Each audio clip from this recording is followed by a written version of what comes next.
thought it started a little slow, and then he picked up at the end. And I think it shows the value of practice when everybody else has had 4 practices, and the importance of being out there. So I don't care who you are, what position you play.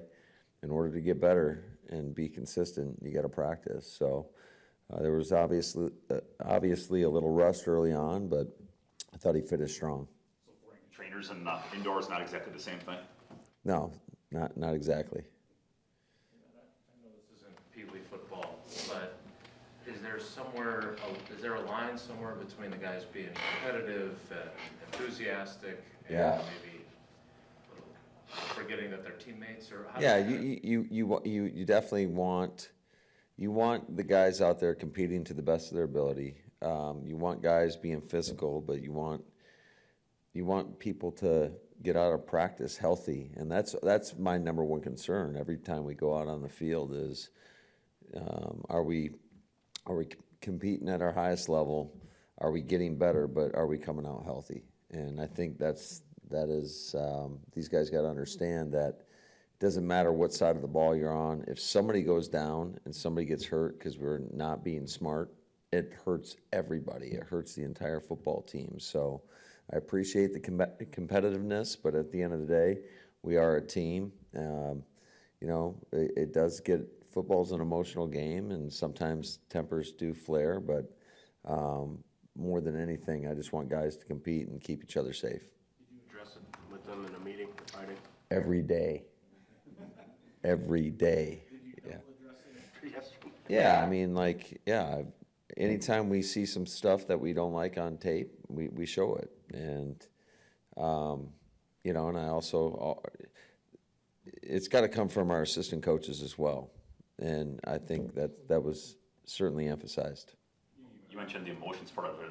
Rashawn was ticked off at one point after one of those scuffles. It seemed like he was yelling at you. Maybe I'm wrong, and I guess regardless of that, how do you handle, as a coach, the emotions of that kind of moment? Yeah, I don't know. I usually black out as well. So, you just kind of handle it and try to talk to the guys. And it's interesting because, you got the defensive guys yelling at me because they think I'm an offensive guy. Then you got the offensive guys yelling at me because they think I'm favoring the defense. So it is what it is. It comes with the territory. But, we have fun with it. That pop on Musgrave, what line is that on? Is that a clean play, fair play? That's a very fine line right there, I would say, because it's kind of a double-edged sword. You don't want to discourage physicality. That's something that, especially I would say at that position, that we've been emphasizing. But at the same time, we always talk about no side shots. And then when you look at the tape closely, you see Luke put his foot in the ground, and so certainly you don't want Bull to let up, and then he gets run over. So it is such a fine line. I would say that, I have no problem with thudding up as long as they're bringing their arms. It gets tough when a guy lowers his shoulder. But, I mean, and everything happens so fast. So that's just one of those things that you kind of got to talk through. And I do think Luke in that situation has got to do a better job of just keeping his pad level and kind of bracing. Instead of bracing for that, like you got to deliver some sort of blow, so you don't have a collision like that. But certainly don't want that type of collision. I think we'd all be sick if somebody got hurt from that. Like one-on-ones, will you do more or less the same as you typically do in camp this year? It just depends. I mean, the way we've kind of broken everything down is working in these 3-day blocks from a low, high, moderate standpoint. And typically what we've been doing, or what the plan is on the low days, is not to do them. The high and the moderate days we can do them. So today we will do them. It'll be a shorter duration than we will next week, whatever day. I'm in camp mode right now, so I don't even know what day. Was today, Sunday? So Monday's off, so we'll get, our longest day will be on Wednesday. Does a 2-minute drill fall in the same line as the one-on-ones in terms of, picking and choosing which days to do it? Yeah, I think you just want to get a healthy dose of that. Certainly I think the install schedule lined up such that yesterday was the first install of 2 minutes, so we did a 2-minute end of half. Today we'll do a 2-minute end of game, but it's a similar situation. Matt, almost a week into this, do you have a feel for how the new kickoff is going to kind of transpire? I mean, it's so unique and different. Yeah, I have no idea. I mean, it's a moving target. I know there's been a lot of conversation, and it's great to have the officials here to help. I think they're learning it too. So, we have a lot of questions, and there's not a ton of answers yet. But I think, as we go through the course of training camp, as we get into the preseason games, certainly I think the practices, the joint practices will help clear a lot of things up. So hopefully by week 1 we'll have all the answers that we need. I don't get to go to most of these, which I know you're disappointed about. But the other day you So said disappointed. you said the other day that you've got everybody together. Does that mean everybody's in a hotel together, the whole team? Because there were past years where after COVID, like some guys were at home, and did you change that? Yeah. So we did it last year as well. We had the whole team in there and doing the same thing now. So, and that will go.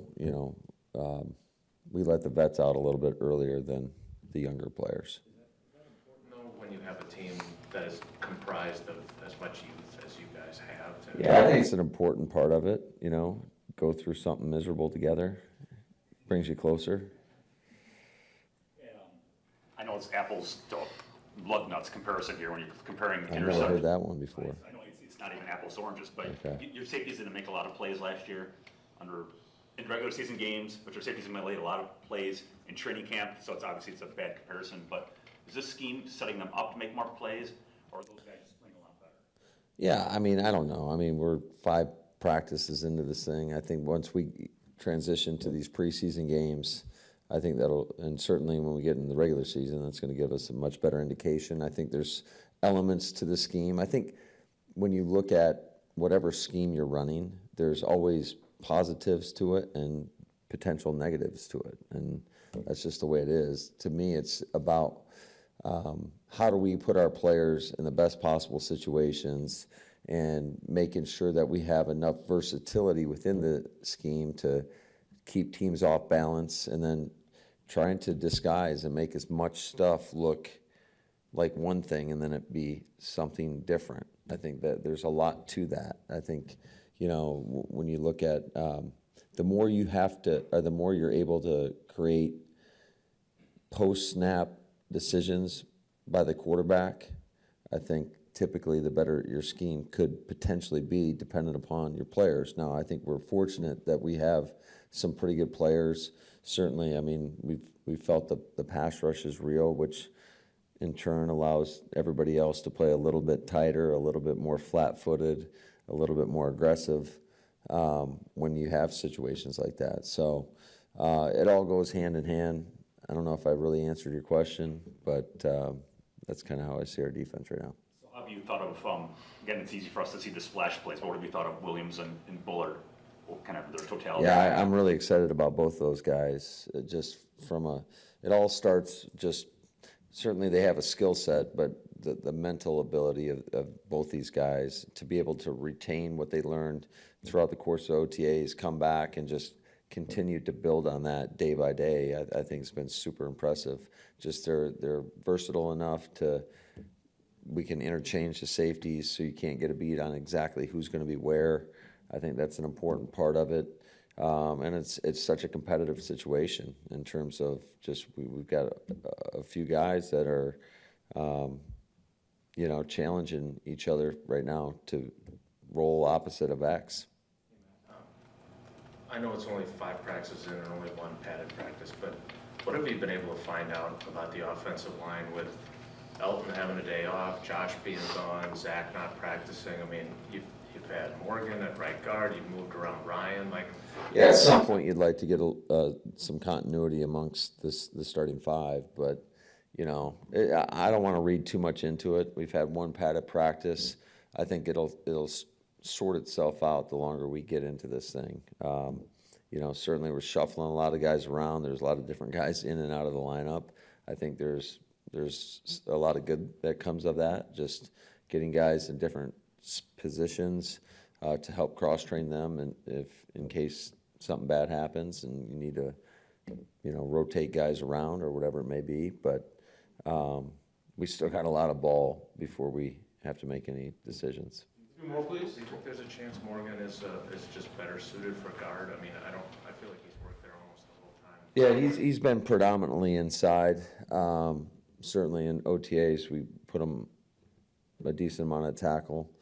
But I think he's starting to feel more and more comfortable inside. But I think he's talented enough, if need be, that if we have to kick him outside, we can do that. Williams mentioned that pre-snap Xavier McKinney's deciding who goes down and who stays back. Is that autonomy common at that, or is that? I love that Evan's giving away our secrets.